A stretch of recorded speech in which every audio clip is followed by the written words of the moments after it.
قرآن سے مضبوط رہا ہے، اللہ نے ان تمام کو سربلندی سے سرفراز کیا، اور جس کا بھی رشتہ قرآن سے کمزور پڑا ہے، جس نے قرآن سے اپنے رشتے کو کمزور کیا ہے، تو اللہ تبارک و تعالیٰ نے ان قوموں کو بھی، ان لوگوں کو بھی اس زمین پر ذلیل اور رسوا کیا۔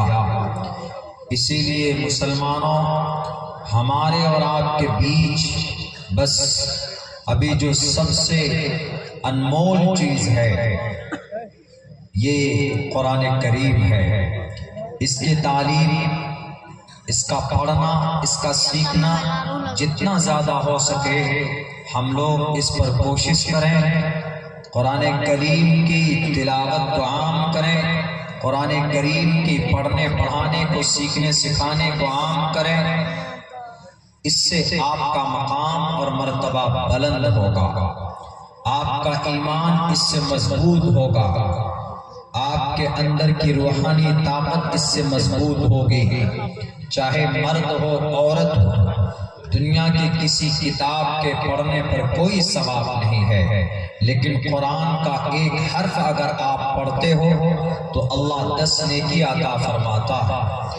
جناب محمد رسول اللہ صلی اللہ علیہ وسلم فرماتے ہیں، من قرأ حرفا من کتاب اللہ فلہ بہ حسنۃ، اس کے لیے 10 نیکیاں، ایک نیکی ہے لیکن 10 گنا اجر بڑھا کر دیا جاتا ہے، یعنی 10 نیکی۔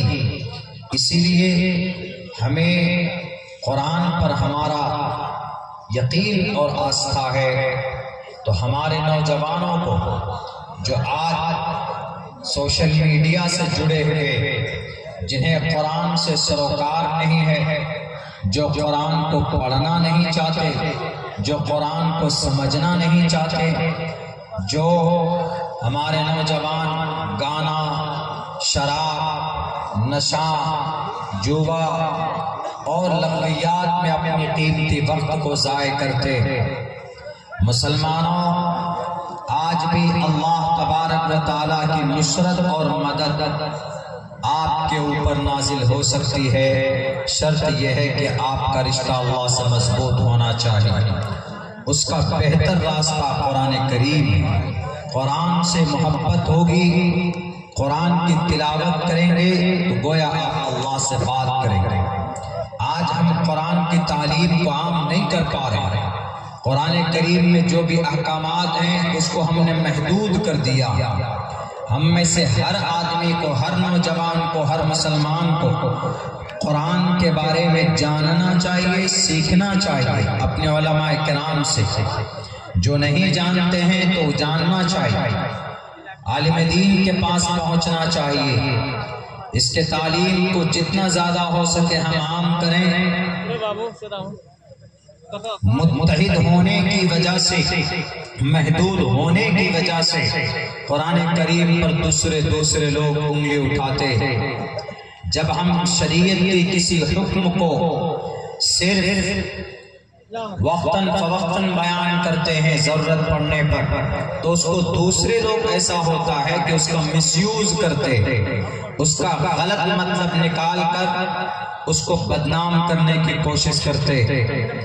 جیسے اگزامپل کے طور پر قرآن کریم میں کئی ساری ایسے آیتیں ہیں کہ جس کا مطلب غلط نکالا جا سکتا ہے، غلط نکالا جا سکتا ہے، حالانکہ غلط مطلب بالکل نہیں ہے، لیکن لوگ نکالتے ہیں۔ تب جا کر ہمارے علماء کرام جب اس کے اوپر بہت زیادہ مسئلہ کھڑا ہو جاتا ہے، تب ہمارے علماء میدان میں آتے ہیں اور پھر اس کی وضاحت پیش کرتے ہیں۔ ہمارے علماء کیوں، ہمارے نوجوان کو بھی اس میدان میں آنا چاہیے۔ گاؤں گاؤں میں، دیہات، محلے محلے میں حافظ قرآن ہو، قاری قرآن ہو، عالم دین ہو، اس کی سخت ضرورت۔ آزادی سے پہلے یہ نظام تھا، مدرسے تھے، مکاتب تھے، لیکن اب ان تمام چیزوں کی قلت ہو گئی۔ لاک ڈاؤن کے بعد تو مدرسہ چلانا جہاد اکبر سے کم نہیں۔ مسلمانوں، ہمیں اس قرآن سے رشتہ مضبوط کرنا ہوگا۔ قرآن کے تعلیمات کو بہت زیادہ عام کرنے کی ضرورت ہے۔ ہمارے سناتنی بھائی قرآن کے بارے میں کبھی کبھی غلط معنی اور مطلب نکال لیتے ہیں، ایک دو آیت پڑھتے ہیں اس کا غلط ترجمہ کر دیتے ہیں کہ دیکھیے مسلمانوں کے قرآن میں لکھا ہے فَكُلُوا مِمَّا غَنِمْتُمْ، ہندوؤں کا مال لوٹو اور کھا لو، یہ ترجمہ کرتے ہیں۔ میرے سناتنی بھائی آپ میں کچھ تنظیمیں ایسی ہے جن کے نوجوان یہ ترجمہ اس آیت کا کرتے ہیں، حالانکہ وہ جانتے ہیں کہ وہ خود اس کو نہیں معلوم ہے کہ قرآن کریم کی اس آیت کا ریئل مطلب کیا ہے، معنی کیا ہے، they don't know، وہ نہیں جانتے۔ فَكُلُوا مِمَّا غَنِمْتُمْ، میدان کارزار میں، جنگ کے میدان میں جو مال پراپت ہوتا ہے اس کو کھا سکتے ہو، کوئی شک نہیں ہے، اس کو بٹوارا کر سکتے ہو، اس کو بانٹ سکتے ہو، اس کو کھا سکتے ہو۔ اسی کو میرے ہندو بھائی آپ کے گرنتھ میں ہے تُوَمْ تُوْرِيَتَرُشَّتَهَا سَتْيَمْ نِبھاجَنِ، شتروؤں کا مارو کو مارو، شترو مطلب دشمن، دشمن کو مارو۔ اب دشمن کون ہے؟ بھارت کے اندر کچھ سناتنی نوجوان یا کچھ مسلم نوجوان ہندو کو دشمن سمجھ لیتے ہیں، یا کچھ ہندو نوجوان مسلمان ٹوپی داڑھی والے کو دشمن سمجھ بیٹھتا ہے، اور جس کی وجہ سے موب لنچنگ کے واردات سامنے آتے ہیں۔ ابھی 5 6 7 دن پہلے تلنگانہ صوبہ میں ایک 15 سال کی بچی کو اینٹ سے کچل کر مار دیا گیا۔ اس کا قصور صرف یہ تھا کہ وہ اپنے والد محمد اسماعیل کے ساتھ کہیں جا رہی تھی بچی، اس کو پیشاب کی ضرورت پڑی، سڑک کے کنارے کسی گھر کے پاس قریب میں بیٹھ کر وہ یورین کرنے لگا، پیشاب کرنے لگا کہ اپنی ضرورت پوری ہو تو پھر ہم یہاں سے آگے کا سفر شروع کریں گے۔ کچھ نالائق ناہنجار نوجوان انہوں نے کہا کہ ارے یہ تو ٹوپی اور داڑھی والا مولانا دکھ رہا، یہ تو جہادی دکھ رہا ہے، یہ تو اسامہ بن لادن کا بھائی دکھ رہا ہے، یہ تو القاعدہ کا یا جیش محمد کا کسی کا ممبر ہو سکتا ہے، اور یہاں میرے گھر کے نیچے قریب میں بیٹھ کر کیا کر رہا۔ کچھ نوجوان فوراً جمع ہوئے اور ان کے اوپر ظلم، ان کے اوپر لاٹھی ڈنڈا گھوسوں سے حملہ کرنا شروع کر دیا۔ پوچھا کہ کیوں مار رہے ہو؟ تو اس کے منہ پر گھوسے مارے گئے، دانت توڑنے کی کوشش کی گئی۔ اس کا جرم یہی تھا کہ اس نے ایک گھر کے قریب میں بیٹھ کر پیشاب کیا تھا، تو ایک دو تھپڑ مارتے چلا جاتا بیچارہ، لیکن نہیں، چہرے پر داڑھی اور ٹوپی دیکھنے کے بعد ان کے 4 گرام خون سوکھ گئے، غصے میں بھن گئے۔ اس کے باپ کو جب مارنے لگا، اسماعیل جب چیخ رہا تھا کہ مجھے بچا دو، اس کی بیٹی جو دور کھڑی تھی وہ بیٹی آئی اپنے باپ کی جان بچانے کے لیے۔ ان نوجوانوں نے باپ کو چھوڑ دیا، بیٹی کے اوپر حملہ شروع کر دیا، اور اینٹ سے اٹھا کر اس بچی کے پیر پر، باڈی میں، بدن میں، سر پہ، چہرے پر مارے، زخم ہوئی وہ بچی 4-5 دن تک کسی ہاسپٹل میں رہی، دم توڑ کر اس دنیا سے چلی گئی۔ تو تُوْرِيَتَرُشَّتَ میں یہ نہیں آتا کہ دشمن کا سر قلم کر دو۔ دشمن کا مطلب بھارت کے اندر میں نہ ہندو مسلمان کا دشمن ہے، نہ مسلمان ہندو کا دشمن ہے، نہ کرسچن کا، نہ سکھ کا، نہ جین کا، نہ بودھ کا۔ دشمن کون ہے؟ دشمن آپ کا بھائی بھی ہو سکتا، سگا بھائی آپس میں دشمن ہو سکتا، ایک بھائی دوسرے بھائی کی پراپرٹی کو ہڑپ کرنے کے لیے سازشیں رچتا ہے، اس کو سپاری دیتا ہے کہ اس کا مرڈر کر دو، تو اس کا بھائی اس کے لیے دشمن ہے۔ ورنہ اس دیش میں الگ الگ دھرم پر وشواس کرنے والے آپس میں دشمن نہیں ہیں۔ رگ وید کہتا ہے تُوَمْ تُوْرِيَتَرُشَّتَهَا سَتْيَمْ نِبھاجَنِ، دشمن کا، راکشس کا وَدھ کرو اور راکشس کون؟ راکشس ہندو کے لیے مسلمان نہیں، کوئی ٹوپی اور داڑھی والا نہیں، یا کوئی کسی مسلمان کے لیے کوئی ٹیکا لگانے والا، یا کوئی سناتنی دشمن نہیں، راکشس نہیں۔ تُوَمْ تُورِيَ تَرُشَّتَهَا ستیم وبھاجنی رُدْرَوْ گِرِیواشرَیْتَ پِشَاچَ اوَپرمادُوِشوجہی، جو برہما کو نہیں مانتا، جو شاستر کو نہیں مانتا، جو بھارت کے سموِدھان کو نہیں مانتا، یہاں کی مانوتا کو نہیں مانتا، یہاں کی گنگا جمنی تہذیب کو نہیں مانتا، یہاں کی مانوتا کو نہیں پہچانتا ہے، وہ نہ ایشور کی مانتا ہے، نہ سموِدھان کی مانتا ہے، نہ گنگا جمنی تہذیب کو مانتا ہے، نہ مانوتا کو مانتا ہے، نہ ہیومینٹی کا کوئی ریسپیکٹ ہے، تو ایسے شخص کے بارے میں ریگویڈ صاف لفظوں میں کہتا ہے اب برہمادویشوجہی، جو آدمی برہما کو نہیں مانتا ہے، پرماتما کو نہیں مانتا، یعنی ایشور کے سموِدھان کو نہیں مانتا، جیسے درگم راکشس، اندھکاسور، راون، کورو، ابو جہل، فرعون، شداد، بخت نصر، چنگیز، ہلاکو خان، اب برہمادویشوجہی، ایسے لوگ اگر آپ کے سامنے آ جائیں تو ان کا سر ان کے تن سے جدا کر دو۔ ان لوگوں کے لیے یہ نہیں کہ محمد اسماعیل جیسا نہتھا لاچار بے بس آدمی کسی گھر کے نیچے بیٹھ کر پیشاب کرے تو اس کو صرف محمد اسماعیل نام پوچھ کر اس کو ٹارگیٹ کرتے ہو۔ کس لیے ایشور نے تمہیں پیدا کیا؟ منشیہ کیا ہے اس دھرتی کے اوپر؟ پرماتما کی بھکتی کرنا، سیوا کرنا، ایک دوسرے کی خدمت اور مدد کرنا، یہی منشیہ وشے ہے۔ دوسروں کے لیے بڑی سخت قانون، اللہ کے نبی کی حدیث بھی ہے مسلمانوں کے لیے، المسلم من سلم المسلمون من لسانہ و یدہ، اور کئی روایت میں مسلم کے بجائے الناس، مسلمان تو وہی ہے نا جس کے پیر سے، جس کے ہاتھ سے، جس کی زبان سے کسی دوسرے کو تکلیف نہ ہو، اس کے لیے کہا گیا مسلمان وہی۔ اگر کوئی مسلمان ظلم کا راستہ اپناتا ہے، he is not a Muslim، مسلمان نہیں ہے وہ۔ لیکن میرے بھائیوں، ظلم و تشدد کا بازار گرم ہے، ان تعلیمات کو زیادہ سے زیادہ عام کرنے کی ضرورت ہے۔ کچھ لوگوں نے ہائی جیک کر لیا، ہائی جیک اپنے مٹھی میں کر لیا ہے، کس کو؟ یہاں بھارت کی سچویشن کو، ہمارے ملک ہندوستان کی سچویشن کو، یہاں کے حالات کو ہائی جیک کر لیا، جب جدھر جاتا ہے ادھر لے کے جاتا۔ میں اسی لیے اس پروگرام کے اس اسٹیج سے یہ پیغام دینے کی کوشش کرتا ہوں دونوں کو، میرے مسلم بھائیوں کو بھی، میرے سناتن دھرم کے بھائیوں کو بھی، کہ آپ لوگ پڑھیے اپنے شاستر کو۔ کسی ادیوگپتی یا کسی تشدد پرست لوگوں کی پیروی کی ضرورت نہیں ہے۔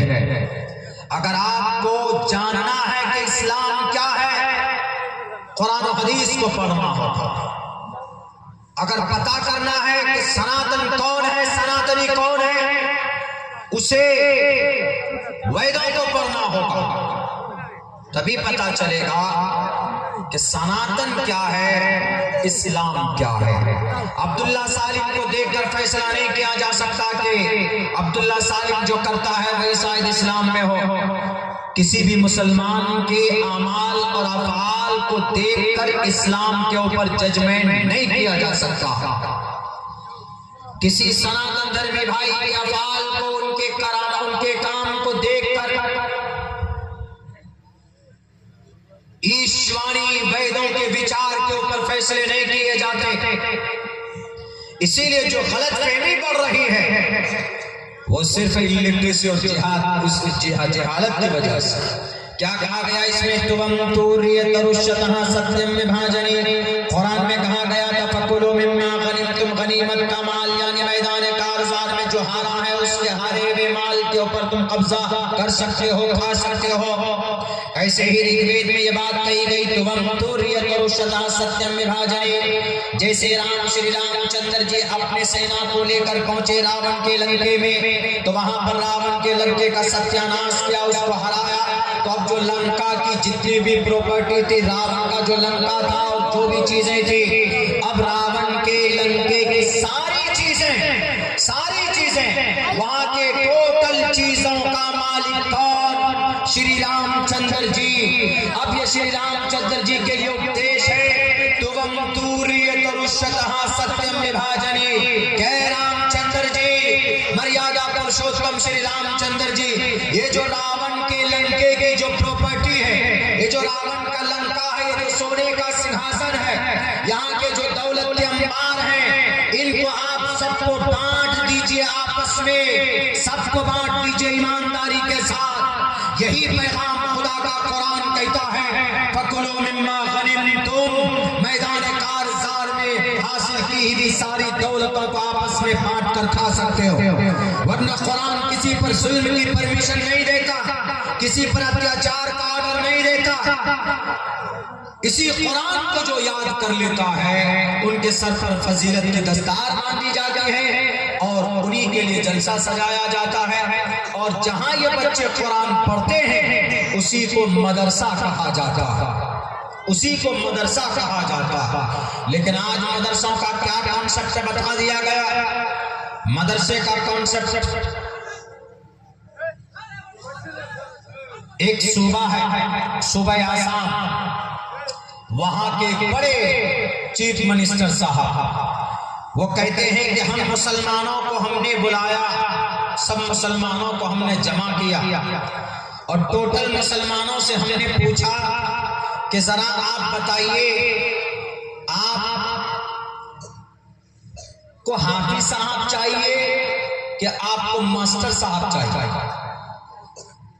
تو سب نے کہا کہ ہم کو ماسٹر چاہیے، سب مسلمانوں نے۔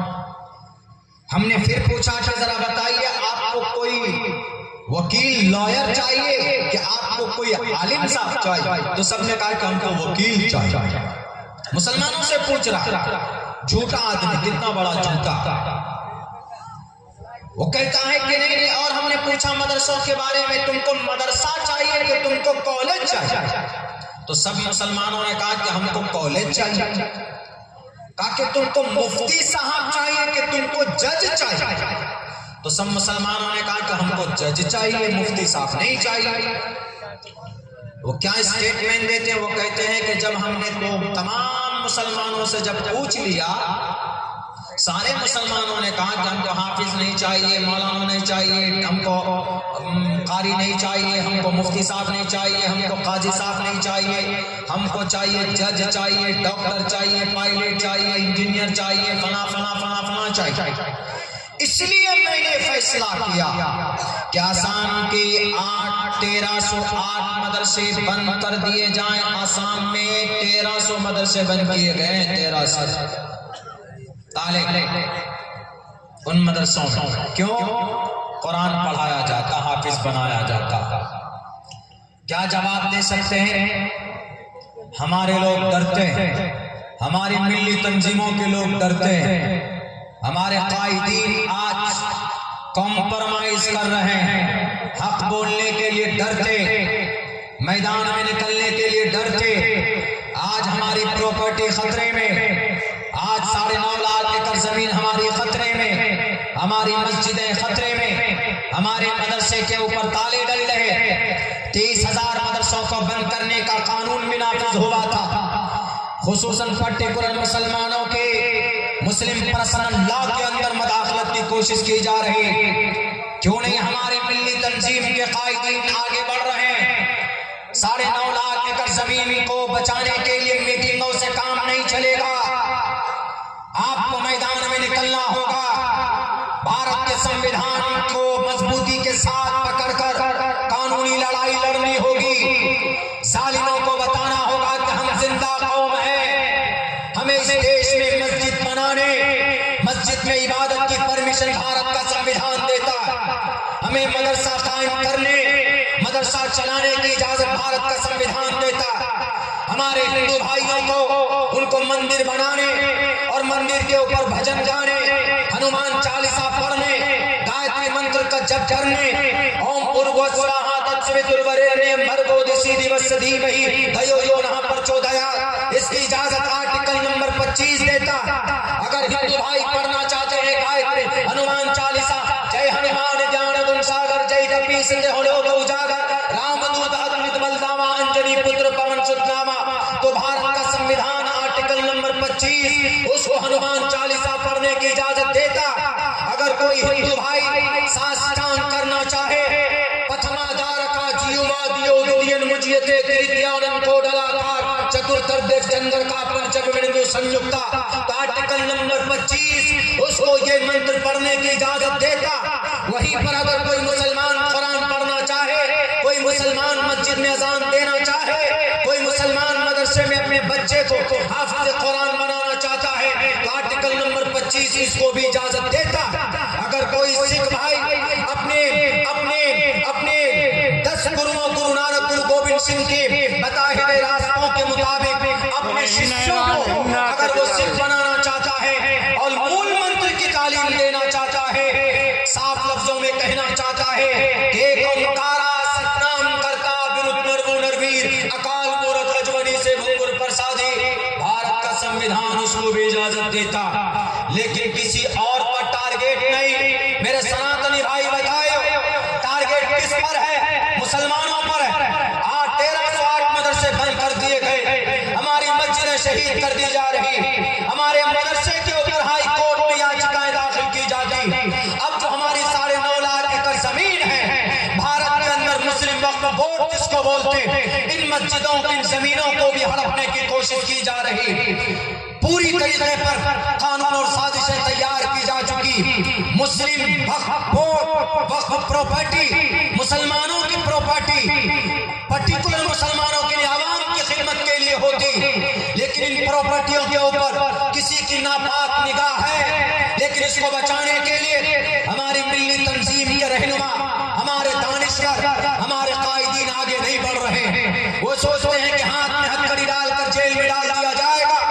یاد رکھو، اگر آپ آج خاموش رہے، اگر آپ سڑکوں پر نکل کر اپنی زمین کو بچانے کی کوشش نہیں کی، کل چل کر آپ کی مسجدوں میں تالے ہوں گے اور آپ کو نماز پڑھنے کی پرمیشن نہیں دی جائے گی، اجازت نہیں دی جائے گی۔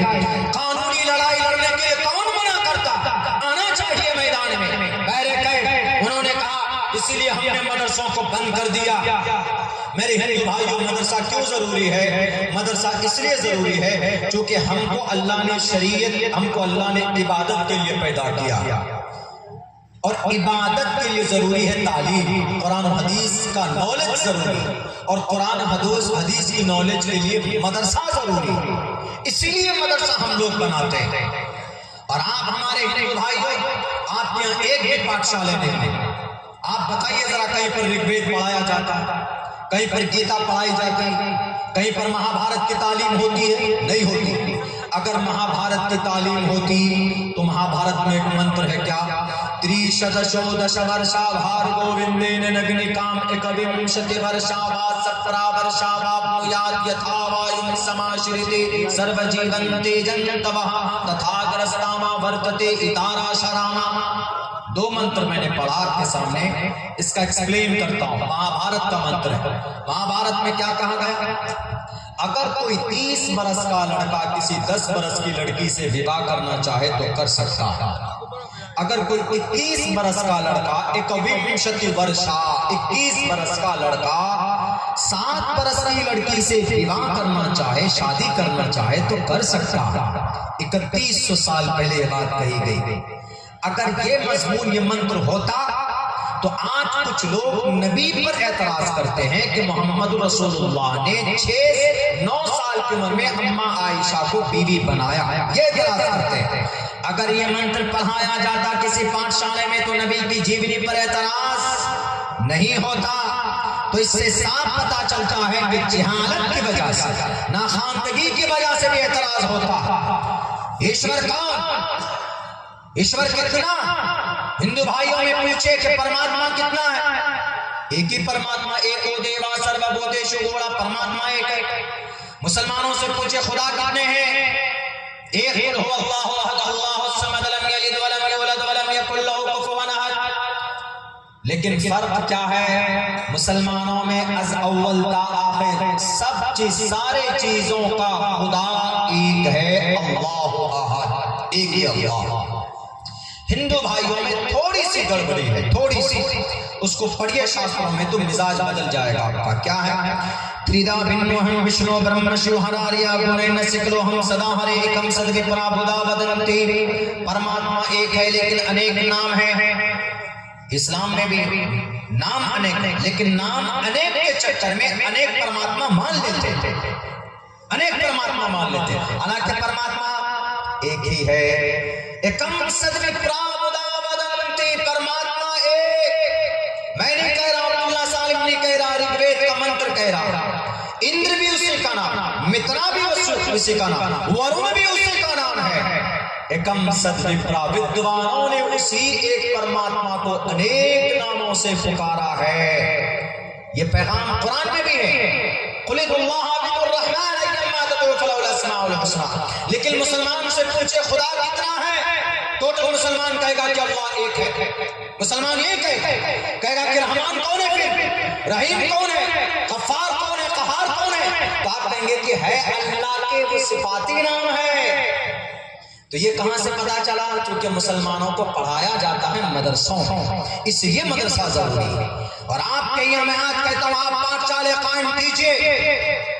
ہر گاؤں میں پاٹھشالے ہونا چاہیے، ہر بلاک میں اور ہر ڈسٹرکٹ کے اندر میں ایک شاستر یہ گرنتھ کو پڑھانے کے لیے نظام ہونا چاہیے. تب دیکھیں غلط فہمی دور ہوتی کہ نہیں ہوتی.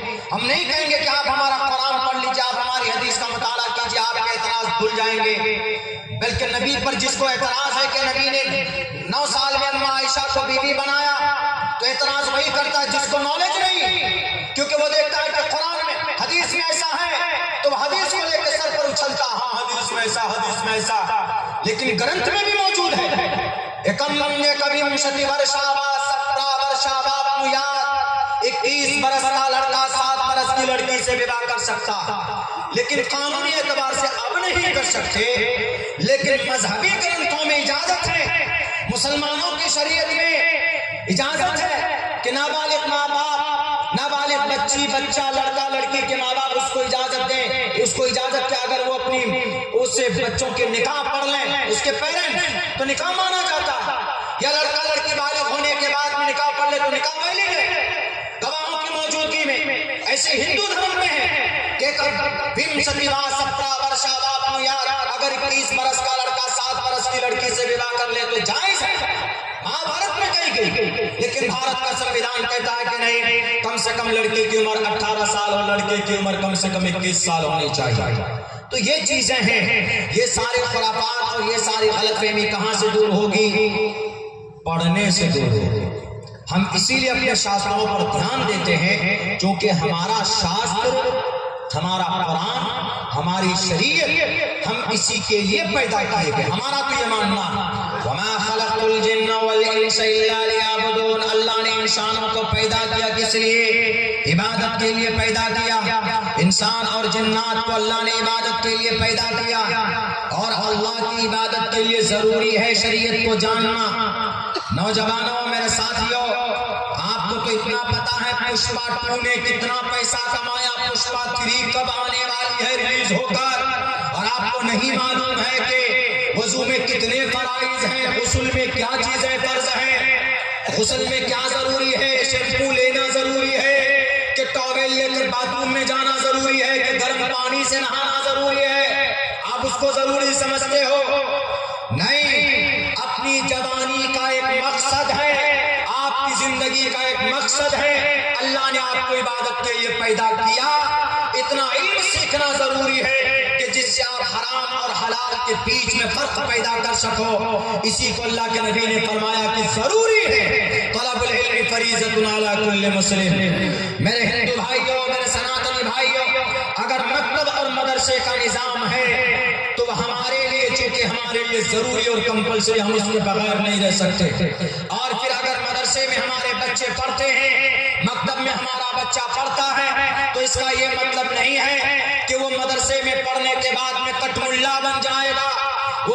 میں پڑھنے کے بعد وہ دیش ورودھی کام کرے گا جیسا کہ لوگ سوچتے، بلکہ اگر کوئی مولانا بنتا ہے تو وہ اس سماج کا سب سے مبارک آدمی بن جاتا، اگر کوئی حافظ اور قاری صاحب بنتا ہے تو وہ اس سماج کے بیچ میں امام بنتا ہے، اور امام اللہ کے نبی اور صحابہ کے بعد اس زمین پر اگر سب سے مقدس جماعت اگر کوئی ہے تو علماء کی، اور علماء میں سب سے بہتر مقام اور مرتبہ کسی کے پاس ہے تو وہ ہمارے جو سماج کے اندر نظام ہے، ترتیب ہے، ہم اماموں کو دیتے ہیں عزت اور سلمان دنیا کے اندر، کیونکہ یہ ہمارا امام ہے، یہ ہمارا نظام، یہ ہمارا کانسیپٹ ہے۔ اور اس کا یہ مطلب نہیں کہ مدرسے میں پڑھنے کے بعد ہم کٹ ملا بن جائیں گے، جہادی بن جائیں گے۔ یہ لفظ جہادی تو اتنا کامن کر دیا گیا کہ جس کو بھی مسلمانوں کو بدنام کرنا ہو لفظ جہادی لگا دو، کہ وہ عبداللہ جہادی ہے۔ جہاد کا مطلب شیطان سے مقابلہ کرنا، جہاد کا مطلب شراب پینے کا من کرتا نہ پیو تو بھی جہاد ہے، جہاد کا مطلب نماز پڑھنے کا من نہیں کرتا ہے تو نماز پڑھو، یہ بھی جہاد ہے، جہاد کا مطلب رمضان کا روزہ 30 دن کے روزے رکھنا، یہ بھی جہاد ہے، جہاد کا مطلب دولت ہے، دولت کا انبار ہے، لوگوں کو زکات دینے کا من نہیں کر رہا ہے کہ پیسہ گھٹ جائے گا، لیکن اپنے نفس کو توڑ کر اپنے 2.5% روپے نکال کر غریبوں کو بانٹتا ہے، یہ بھی جہاد ہے۔ اور جہاد کا مطلب جب کوئی اس دیش کی صالحیت کو توڑے گا، اس کے ہاتھ کو توڑ کر، اس کی گردن کو توڑ کر واپس اس کے ملک میں بھیجنا، یہ بھی ایک جہاد ہے، اس کو بھی جہاد بولتے ہیں۔ صرف تقریر کرنا یا ٹوپی اور داڑھی رکھنے سے کوئی جہادی نہیں بنتا۔ یاد رکھو، آسام کے چیف منسٹر صاحب، آپ نے کہا کہ اس دیش کو ڈاکٹر کی ضرورت ہے، ذرا بتاؤ جب دیش آزاد ہوا تھا کون ڈاکٹر تھا انگریز کے سامنے میں؟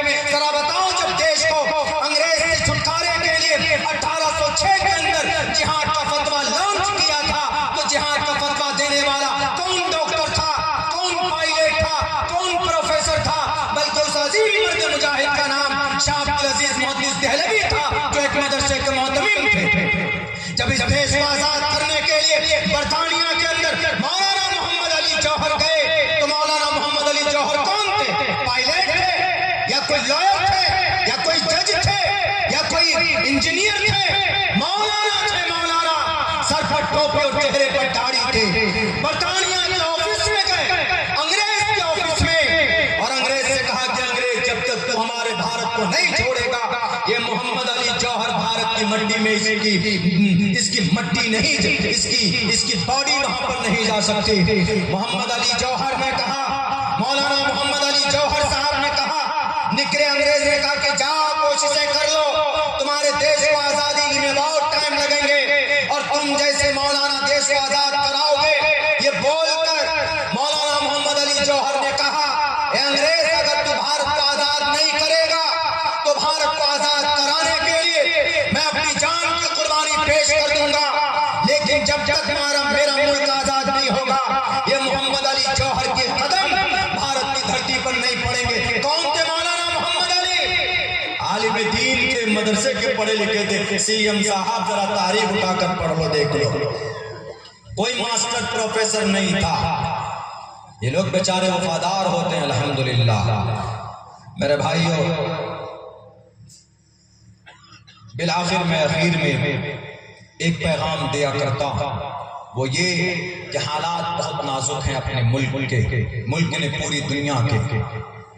ان نازک حالات میں اگر آپ کو جیتنا ہے، آپ کا کوئی ساتھ نہیں دینے والا، یہ لکھ لیجیے، نہ آپ کا کوئی سیاسی لیڈر ساتھ دینے والا ہے، اور جن تنظیموں کو یہ ذمہ داری دی گئی ہے، جن کے پاس سورسز ہیں، پیسے ہیں، ان کو آج کفن باندھ کر سر پہ نکلنا چاہیے، نہیں نکل رہے، کیوں؟ ڈر ہے کہیں جیل میں چلے جائیں گے، وہ بھی آپ کا ساتھ نہیں دینے والا۔ آپ کو خود کھڑا ہونا، کیا کرنا ہے؟